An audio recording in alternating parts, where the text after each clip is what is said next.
Hello दोस्तों, स्वागत है आपका अपने इस यूट्यूब चैनल मैथ्स आर्मी में। तो हम लोगों ने स्टार्ट किया था 3.3 उसका हम लोगों ने बेसिक्स किए थे और 2-3 थ्योरम थे वो सब किए थे। तो चलो एक बार रिवाइज कर लेते हैं थ्योरम्स जो भी था, बिना टाइम वेस्ट हम लोग स्टार्ट करते हैं। ओके, देखो फर्स्ट क्या था, measurement of minor arc is equal to the corresponding central arc. जो इसका जो माइनर आर्क रहेगा, कोई भी छोटा सा एक आर्क रहेगा, वो क्या था, इसका सेंट्रल एंगल के क्या रहता है, वो इक्वल होता है। Measurement of minor arc is equal to its corresponding central angle. Okay, पहला हो गया। सेकंड था कि measurement of a major arc is equal to 360 minus its corresponding minor arc. जो इसका बड़ा वाला जो देखो, ये यहाँ से देखिए, बड़ा वाला जो इसका आर्क है, ये क्या होगा, ये जो यहाँ से देखो, पूरा यहाँ से देखिए, यहाँ का जो मेजर आर्क है, इसको मैं क्या करूंगा, 360 में से ये जो माइनर हमको मिला इसको माइनस कर दूंगा, तो मुझे मिल जाएगा मेजर आर्क। ओके, फिर इसके बाद क्या आता है कि सेमी सर्कल का जो आपको पता है कि measurement of a semi circle is 180 degree and पूरा होल सर्कल का जो मेजरमेंट होता है कितना आता है, 360 डिग्री। ओके फिर आता है, हम लोगों ने दो थ्योरम देखे थे, chords of a same circle और congruent chords of a same circle और congruent circle are equal if its corresponding arcs are congruent. Okay, जब इसके करस्पॉन्डिंग आर्क, अगर यहाँ पे एक और यहाँ पे है, एक और यहाँ पे, ओके, एक और यहाँ पे, एक और यहाँ पे, अगर इनके सामने वाले जो करस्पॉन्डिंग दोनों आर्क के अगर इक्वल रहे हैं तो इनके chords are also equal. Okay, first. फिर सेकंड था आर्क्स आर कॉन्क्रेंट और इक्वल। आर्क्स आर कॉन्क्रेंट और इक्वल इफ इट्स करस्पॉन्डिंग, जो यहाँ पे कॉर्ड्स रहेगा, करस्पॉन्डिंग कॉर्ड्स आर इक्वल और कॉन्क्रेंट। ओके, जस्ट अपोजिट है। फर्स्ट क्या था, देखो, कॉर्ड्स आर इक्वल और congruent if corresponding arcs are equal और कॉन्क्रेंट। फिर सेकंड क्या है कि arcs are equal if arcs are equal if, ऐसा बोल सकते हैं, arcs are equal if same और congruent circle, arcs are equal if same और congruent circles of if its, जो इसका खुद का है, हाँ, its corresponding arcs are equal. Okay, equal और कॉन्क्रेंट, यही तीन चीज हमको चार ध्यान रखना है, उनको पूरा सॉल्व करना है। अब देखो फर्स्ट क्वेश्चन क्या है, 3.3 का फर्स्ट क्वेश्चन हम सॉल्व करते हैं बिना टाइम वेस्ट के। मैंने डायग्राम बना लिया है, आज मैंने थोड़ा डायग्राम बनाने के लिए करके इसके लिए थोड़ा अच्छा दिख रहा है।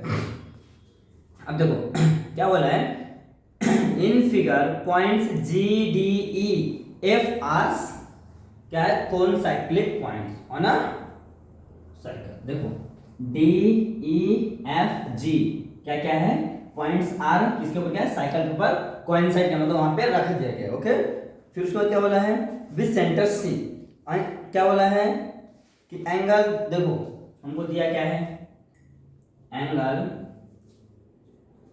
दिया है, angle E C F is equal to दिया 70 डिग्री, पहला काम।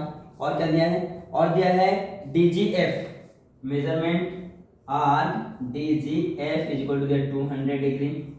उसके बाद क्या दिया है, उसको हमको पूछा measurement arc D E M arc D E, ये पूछा है।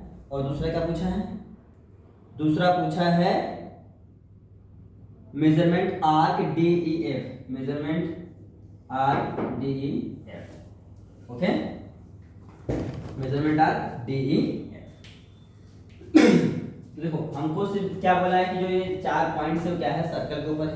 ओके, उसके बाद हमको दिया है एंगल ई सी एफ। ई सी एफ क्या होता है, देखो ई सी एफ यानी कि इसका वैल्यू दिया है, इसका वैल्यू कितना दिया हमको, 70 दिया, हमने ये लिख लिया है। ओके, फिर सेकंड वैल्यू किसका दिया है, देखो डी जी एफ, देखो डी जी एफ, ये बड़ा वाला जो आर्क है ना, ये बड़ा वाला आर्क, ये होल आर्क का वैल्यू दिया है 200।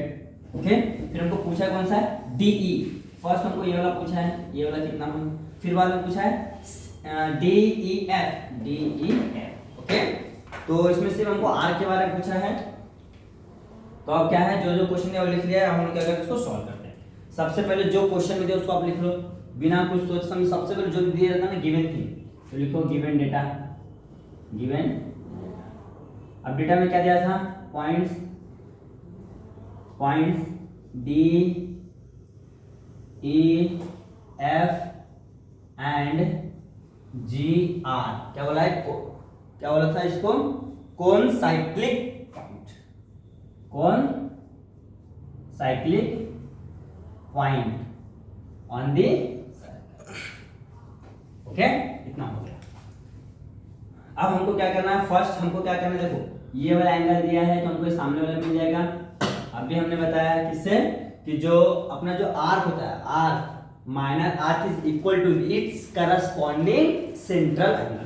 तो यहाँ पे आप लिख सकते हैं कि angle A C F is equal to measurement arc, क्या हो जाएगा, ई एफ, ई एफ। तो यहाँ पे दोनों का देंगे इक्वल है, रीजन में क्या दे देंगे, रीजन में देना पड़ेगा कि माइनर आर्क, या तो बाय द डेफिनेशन से लिखते हो, by the definition of minor arc,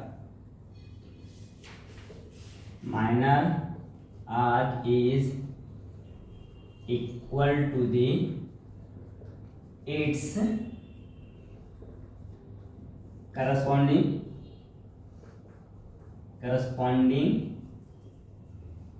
central angle.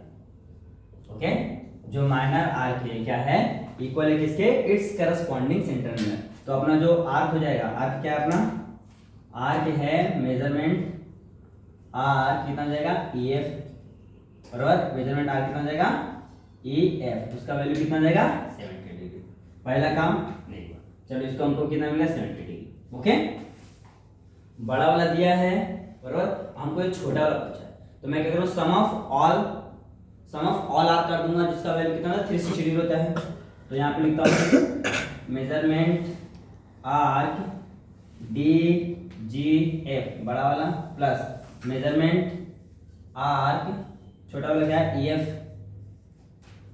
Plus measurement arc ये वाला क्या है, D E, D E equal to आता है 360 डिग्री में। ऐसे लिखेंगे sum of all arc, sum of all arc, sum of all arc of circle, of the circle. एक ही सर्कल के अंदर जितने भी आर्क्स है उसको क्या करते हैं हम लोग, सम कर देंगे। आर्क मतलब क्या होता है, चाप होता है। ओके, देखो डीजीएफ का वैल्यू हमको दिया है क्वेश्चन में 200, प्लस ईएफ का वैल्यू हम लोग अभी निकाला 70, प्लस डी का वैल्यू हमको नहीं, measurement arc D E is equal to 360। Okay, अब देखो ये दोनों को सम कर दो, तो 200 प्लस 70 कितना हो जाएगा, 270। यहाँ पे लिखो 270 plus measurement arc D E is equal to 360। Okay, अब देखो ये इधर प्लस है, जब इक्वल टू हो जाएगा क्या हो जाएगा, माइनस हो जाएगा। इसको हम लोग पहले प्रॉपर्टी में सीखे हैं, ये प्लस हो जाएगा तो माइनस, तो measurement arc D E is equal to 360 minus 270। अब देखो 360 में से 270 माइनस करो तो कितना आ जाएगा, देखो अगर बाई यहाँ पे 70 सेंटी तो कितना आता था, 90 आता था। ओके, 70 का तो 100 आएगा ना, देखो 370 और ये 270 तो 100 आता, लेकिन यहाँ पे 10 कम है तो कितना जाएगा, 90 आ जाएगा। तो measurement arc D E is equal to 90 degree. आप चाहे तो इसको नॉर्मल कर दो, 0 0 0 6 में से 7 ही जाता है तो ये कैरी करेगा, हाँ 6 में से 7 जाएगा, 9 6 कितना, 9 और 7 कितना होता है, 16 होता है, 9 और 7 16 होता है, 16 के 6 और हासिल एक तो यहाँ पे चले जाए, तो ये और 2 2 कैंसर, तो अपना कितना मिल गया, 90। तो हमारा पहला काम हो गया। आप चेक कर सकते हो, देखो हमने डी का वैल्यू फाइंड कर लिया। अब बचा है क्या, अब बचा है एक और वैल्यू बचा है। अब कौन सा वैल्यू बचा है, अब बचा है डी ई एफ। तो लिखो measurement arc D E F, measurement arc D E F. अब इसे ध्यान से देखो, आप देखो डी ई एफ है जो, देखो ये डी ई और ई एफ से मिलकर बना है, तो आप लिखो is equal to measurement arc D E plus measurement arc E F. Okay, यहाँ पे लिखेंगे addition postulate, arc addition postulate. आप जब भी कहीं पे भी एंगल को लिखेंगे तो एंगल एडिशन पोस्टुलेट लिखेंगे, आर्क को सम करेंगे तो आर्क एडिशन पोस्टुलेट। हम जब भी दो दो एंगल को सम करते हैं ना, किसी एक बड़ा एंगल है उसके अंदर दो छोटे छोटे एंगल्स हैं, उसको बोलते हैं एंगल, मतलब sum angle of postulate. Okay, और जो एक बड़े आर्क के अंदर दो दो आर्क है तो हम लोग लिखेंगे arc addition postulate, arc addition postulate. Okay, तो यहाँ पे क्या आ जाएगा आपका डी का वैल्यू हमने कितना निकाला है 90 प्लस ई एफ का वैल्यू हमारे पास कितना है 17, तो कितना 9 9 7 16 160 हो गया। किसका वैल्यू आया 160, measurement arc D E F. Okay, D E F, तो हम आंसर में लिखेंगे, हमको क्या क्या पूछा था, measurement arc D E, D का वैल्यू कितना आया है, डी का वैल्यू आ गया अपना 90 डिग्री, पहला काम। दूसरा मेजरमेंट आर्क किसका है डी ई एफ, उसका कितना आ गया है 160 डिग्री। ओके, ये आपका आंसर है। तो मैं को चेक कर लेता हूँ आंसर सही है कि नहीं। 90 और 160 हम करेक्ट। ओके, तो देखो बहुत इजी है, करना कुछ नहीं है, सिर्फ आपको जो दो तीन जो प्रॉपर्टीज है हाँ वो हमको सिर्फ फाइंड आउट मतलब याद करके रखना है, माइंड में रिमाइंड करके रखना, रटना भी नहीं लेकिन समझ के रखना। ओके, तो देखो ये आपका डायग्राम हो गया, हमको ये दिया है और ये बड़ा वाला दिया है, और हमको पहला ये देखो ये आके पूछा, तो लेकिन ये तो डायरेक्ट नहीं मिल सकता, तो इसके सामने वाला क्या होता है सेंट्रल एंगल जो भी रहता है, उसके सामने जो क्या होता है आर्क रहता है सेंट्रल एंगल के सामने, वो जो माइनर आर्क रहता है सेंट्रल एंगल के सामने सेम अपोजिट वो क्या होता है इक्वल होते हैं, तो मैंने इसको इक्वल बता दिया। अब ये मिल गया, ये बड़ा वाला मिल गया, तो ये छोटा सा आर्क है तो ये क्या करूंगा, या तो तीनों सम कर दो, एक दो तीनों आर्क को मैंने क्या कर दिया सम कर दिया। अब तीन में से दो का वैल्यू है, एक का वैल्यू हमको मिल जाएगा, दोनों को प्लस करके उधर कर दिया, 360 में से माइनस किया, मेरे को मिल गया। अब मेरे को ये मिल गया तो मुझे बड़ा वाला चाहिए, तो मैं क्या करूंगा ये प्लस ये इक्वल बड़ा वाला, तो आ गया आंसर। ओके, तो आप इसको नोट डाउन कर लो, फिर बढ़ते हैं आगे। आइए दोस्तों देखते हैं क्वेश्चन नंबर 2। क्वेश्चन नंबर 2 क्या होता है, in figure triangle QRS is an equilateral triangle, then prove that arc RS, arc QS, arc QR are concurrent। फिर बोला है measurement arc QRS equal to 240 degree. देखो इफ क्या बोला है triangle QRS is a equilateral, equilateral मतलब क्या होता है ऑल साइड्स आर इक्वल, मतलब सम बाहु तीनों भुजाएं सेम होती है। ओके, फिर जब ऐसा है तो हमको प्रूव करने बोला है कि आर क्या बोला, देखो R S S Q Q R equal, फिर दूसरा बोला है क्यू आर एस, ये जो बड़ा वाला आर्क है ना ये पूरा टोटल आर्क, हमको उसका वैल्यू फाइंड बताना है कि 240 डिग्री, इसको हमको प्रूफ करना। ओके, तो चलो हम लोग प्रूफ करते हैं। देखो जो चीज का गिवन है ये हमको प्रूफ करना है, मैंने क्या किया है ऑलरेडी लिख दिया है, अब हमको क्या करना है यहाँ पे प्रूफ स्टार्ट करना है। चलो प्रूफ स्टार्ट करते हैं, तो जो दिया हमको उससे स्टार्ट करते हैं। तो triangle QRS is an equilateral triangle। Okay, equilateral triangle, जब इक्विलेटरल ट्रायंगल्स होते हैं तो उसके साइड्स क्या होते हैं, उसके साइड्स साथ इक्वल होते हैं, तो बता दो साइड्स क्या हो जाएंगे, QR equal to RS is equal to SQ। Okay, यहाँ पे लिखो sides of equilateral triangle, sides of equilateral triangles are equal. Okay, और अभी मैंने जस्ट इसके पहले एक बताया था, ये साइड्स है यानी कि ट्रायंगल का, देखो ये इधर कॉर्ड है, इधर कॉर्ड है, इधर कॉर्ड है। अब जब कॉर्ड सेम होते हैं तो उसके जो करस्पॉन्डिंग एंगल्स आर क्या होते हैं इक्वल होते हैं। हमने अभी थोड़ा सा पहले देखा, तो यहाँ पे लिखना पड़ेगा आपको कि इफ क्या बोलना है कॉर्ड्स है ना, तो हमको आर्क है ना, तो आर्क आर सेम और कॉन्करेंट सर्कल, आर पर सेम और congruent circle are equal if its corresponding angle is required, हाँ chords are congruent और इक्वल। अगर ऐसा है तो जो इसके जो साइड्स अगर ये साइड्स क्या है तीनों इक्वल है, तो इसके जो करस्पॉन्डिंग जो मेजरमेंट्स ऑफ आर्क हो जाएंगे इक्वल हो जाएंगे। क्यों? क्योंकि अभी हमारे पास क्या थ्योरम है, arcs of a same circle, same और congruent circles are equal if its corresponding जो कॉर्ड्स है, देखो एक कॉर्ड्स के करस्पॉन्डिंग इक्वल है तो उसके जो करस्पॉन्डिंग साइड्स करस्पॉन्डिंग जस्ट सामने है अपोजिट हम आर इक्वल। ओके तो लिखो मेजरमेंट आर क्या है, क्यू आर है, जो हमको दिया वही लिख लो ना, क्या बोला आर एस लिख दो, चलो आर एस कॉन्करेंट है, measurement R S Q congruent है, measurement are Q R. Okay पहला काम तो हमारा प्रूफ हो गया, पहला हमारा प्रूफ हो गया। अब दूसरे पे आ जाओ। दूसरे पे आ जाओ, इसको इक्वेशन नंबर मैं 1 देता हूं। ओके तो अब लिख दो फ्रॉम 1 से, फ्रॉम 1 से इसको वापस लिख देता हूं, और measurement arc R S congruent है, measurement arc S Q congruent है, measurement arc Q R. Okay पहला काम। अब क्या करते हैं हम लोग इसको सपोज कर लेते हैं, क्योंकि देखो एक चीज तो हम लोग को पता है कि जो इक्विलेटरल ट्रायंगल है उसके ऑल साइड्स आर इक्वल होते हैं, तो ऑल एंगल भी क्या होते हैं, इक्वल होते हैं।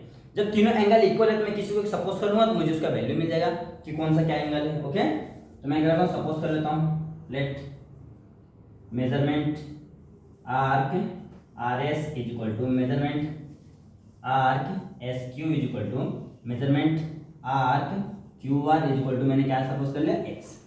ओके अब सम ऑफ ऑल आर कर लो भाई, सम ऑफ 1 2 तीनों आर को कर लेता हूं, और अपने को टोटल आर का जो वैल्यू होता है कितना होता है, कॉमन 360। ओके और आपको जैसे पता है, मैं बताना चाहते हैं किसी भी एक, ये देखो इक्विलेटरल ट्रायंगल का जो वैल्यू होता है कितना होता है, 60 डिग्री होता है।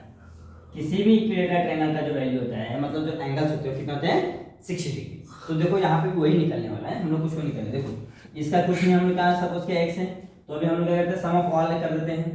तो measurement arc R S plus measurement arc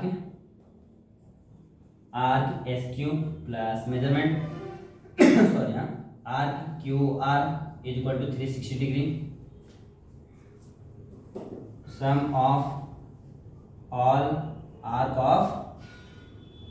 of a circle, एक ही सर्कल में जितने भी उसको सम कर दिया। ओके तो देखो ये भी क्या है, x है, वो भी क्या है, x है, तीनों को हम लोगों ने सपोज किया है इज इक्वल टू 360 डिग्री, तो 3x हो जाएगा, 3x is equal to 360 degree.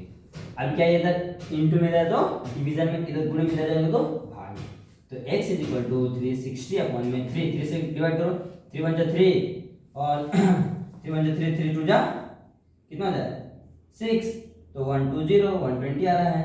तो जो x का वैल्यू आपका आ रहा है, x वैल्यू कितना आ रहा है, x इज इक्वल टू आ रहा है 120,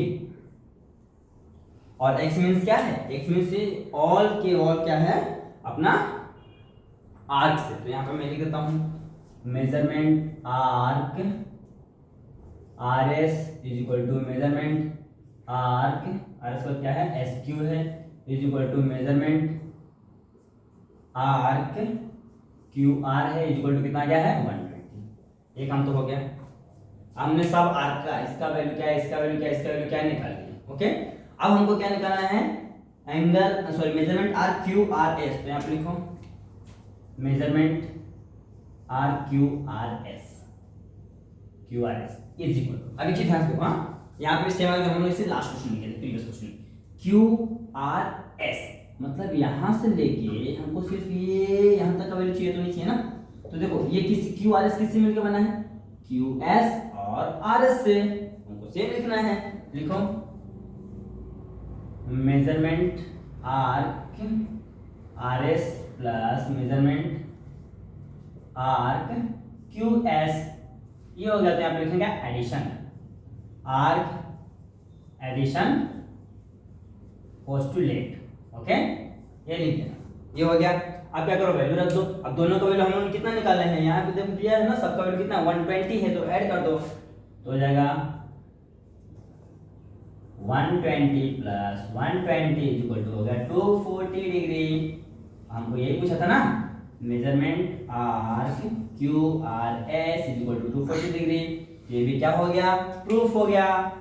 तो कितना इजी, बहुत ही सिंपल सम से बस क्या क्या है ना, थोड़ा थोड़ा घुमा दिया आपको ताकि आप कंफ्यूज हो जाओ, लेकिन आपको कंफ्यूज होना नहीं है।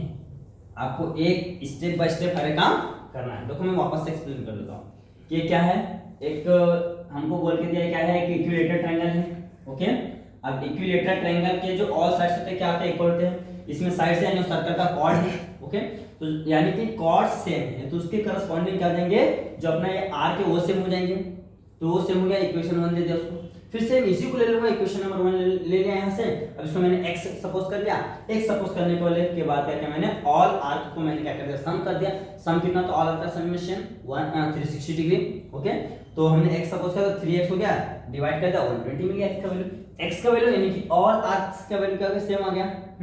जितना इसका रहेगा उतना इतना इसका सेम। देखो देखो, arc R S, arc S Q, arc Q are, तीनों का वैल्यू क्या आ गया 120 सेम। ओके, अब यहाँ पे मिल गया तो हमको क्या चाहिए, बड़ा वाला चाहिए। दूसरा देखो आर क्यू एस, तो ये इतना दूर बना है तो ये प्लस ये करूंगा तो मुझे ये वाला मिल जाएगा।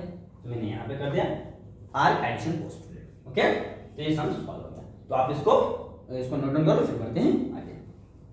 3 और इस एक्सरसाइज 3.3 का लास्ट क्वेश्चन है। देखो क्वेश्चन नंबर 3 क्या बता रहा है कि in a figure chord AB congruent है कॉर्ड CD के, then prove that arc AC congruent है arc BD।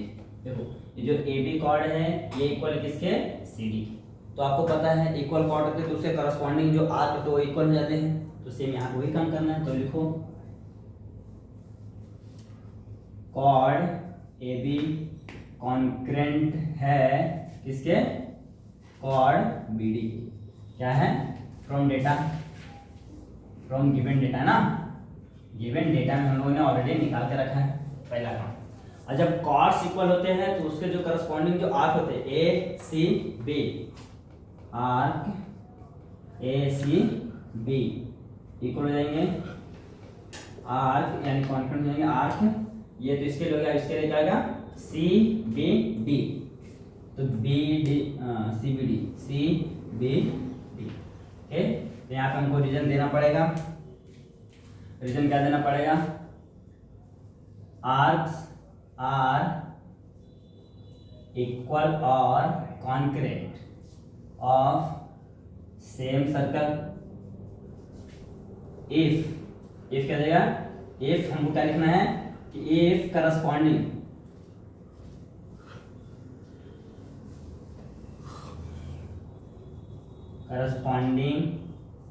Chords are equal लिखो या तो कॉन्करेंट लिखो तो भी चलेगा, दोनों में से सेम ही है, दोनों का मतलब ही सेम होता है। तो जब ऐसा होता है तो ये इक्वल हो गया, इक्वेशन में इसको 1 दे दिया। ओके, अब अच्छे ध्यान से देखो जो आर्क है, हाँ measurement arc A C B, यहाँ पे देखो ए सी बी, आर्क ये वाला पार्ट और ये वाला पार्ट से मिलकर बना है आर्क ए सी और बी सी। तो लिखो measurement arc A C plus measurement arc B C. Okay, इसको इक्वेशन नंबर 2 दे दिया। अब आ जाओ ये बड़ा वाला बी डी सी डी पे, ये किससे बना है, measurement arc C D is equal to measurement arc B C plus B D, measurement arc B C plus measurement arc B D. अब ध्यान से, तो ये दोनों इक्वल है तो ये दोनों ऑटोमेटिक इक्वल हो जाएंगे। जब LHS इक्वल है तो RHS कर देंगे ऑटोमेटिक इक्वल हो जाएंगे। तो लिख देता हूं फ्रॉम 1 to 3, लिखो फ्रॉम इक्वेशन 1, 2 and 3। 1, 2 और 3 से क्या हो जाएगा, देखो ये दोनों को मैंने ऑलरेडी इक्वल बता के रखा है ये दोनों को, तो इसको जो वैल्यूज हैं दोनों इक्वल हो जाएंगे। आप चाहते तो इसके नीचे डायरेक्ट इसको लिख सकते थे, नो डाउट। ओके, तो चलो लिख देते हैं measurement arc A C plus measurement arc B C is equal to measurement arc B C plus measurement arc B D. Okay, अब एक चीज ध्यान से देख सकते हो, जो मेजरमेंट आर्क बी सी है और ये बी सी कैंसिल हो जाएंगे क्योंकि इधर है तो माइनस हो जाएंगे। तो यहाँ पे क्या बचेगा, measurement arc A C is equal to measurement arc B D and prove that. खत्म, देख लो arc A C arc B D हो गया प्रूव। तो यहाँ पे हम लोगों ने क्या किया है, एक्सरसाइज नंबर जो 3 था खत्म हुआ है। अब एक चीज वापस मैं एक्सप्लेन करता हूँ। देखो हमको क्या होता है, जो कॉर्ड्स दोनों ए बी और सी डी क्या इक्वल है, और आपको पता है इक्वल कॉर्ड्स के जो करस्पॉन्डिंग आर्क्स होते हैं वो क्या होते हैं, इक्वल होते हैं। तो इनके जो आर्क्स हो गए, आर्क क्या हो गया ए सी बी और सी बी डी, ये दोनों इक्वल हो गया। अब ए सी बी दो से मिलकर बना है, किससे, ए सी और बी डी से, बी सी से। फिर दूसरा सी डी भी दो से मिलकर बना है, बी सी और बी डी से। तो ये दोनों को लिख दिया। अब मैं तीनों से क्या क्या, तीनों को मतलब देखो इसका भी इधर लिख दिया, इसका भी इधर लिख दिया। फिर देखो कि बी सी क्या सेम ही कैंसिल हो जाएगा, यहाँ पे क्या बचे, ए सी और बी डी। ओके, तो यहाँ पे अपना 3.3 क्या होता है, खत्म होता है। और एक चीज बता दो, ये तीनों क्वेश्चन बहुत ही इंपॉर्टेंट है, बहुत इंपॉर्टेंट, मोस्ट इंपॉर्टेंट क्वेश्चन है। ये भी 3 मार्क के लिए आपको तीनों में से कोई आपको पूछ ही लेगा, 101% क्वेश्चन पूछ लेगा। तो ये 3 के 3 क्वेश्चन बहुत ही अच्छे से करो। अगर आपको नहीं समझता तो वीडियो को रिवाइंड करके देखो, और इससे इसका जो प्रीवियस वीडियो है ना, उसमें मैंने उसका पूरा बेसिक्स बता के दिया, आप उसको देख लेंगे तो ये ऑटोमेटिक अच्छे समझेगा। क्योंकि जब तक वो आपका कंसेप्ट क्लियर नहीं रहेगा ना प्रॉपर्टीज का, थ्योरम का, तब तक ये नहीं समझेगा। तो प्लीज वो पहले प्रीवियस वीडियो वॉच करो, फिर उसके बाद इसको वॉच करो। ओके, फिर thank you so much for this. Okay.